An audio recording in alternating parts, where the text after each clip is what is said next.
ఇదేందిరా మామ గీ అన్నేమో చేస్తానని చూస్తున్నారా? లిప్స్టిక్లు తయారు చేస్తాండులో ఫస్ట్ ఆగో కలబంద లెక్కనే ఉన్నది. మరి గీ చెట్టును ఏమంటారో తెలియదు. దానికి తెల్ల తెల్ల పురుగులు ఉన్నాయి. గా పురుగులను దొరకబట్టి అయితే గీ పురుగులను లిప్స్టిక్ల కోసమే పెంచుతారట.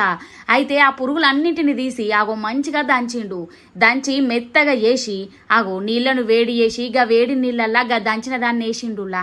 ఇక వేసి దాన్ని మంచిగా కలిపి ఆగో చూడుర్రి పైనుంచి గౌరలాగా ఏదో పెట్టి ఆగో దాంట్లోకి మొత్తంగా లిప్స్టిక్ ఉన్నది కదా, ఇక మరగబెట్టిన నీళ్ళని పెట్టి ఆగో మంచిగా మరగబెట్టిండు. ఇక అది మంచిగా తిక్క అయ్యేదాకా ఉంచిండు. కొంచెం తిక్క అయినాక అందులో ఏదో కలర్ యాడ్ చేసిండు. దాని తర్వాత ఆగో అది ఏమంటారు సబ్బు లెక్కనే ఉన్నది.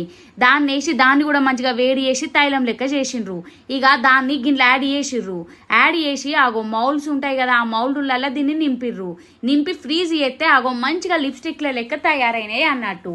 ఇక వీటికి లిప్స్టిక్ మూతలు ఉంటాయి కదా, అవి పెట్టి మంచిగా బయటకు తీసి ఇక అమ్ముతారు అన్నట్టు. అంటే లిప్స్టిక్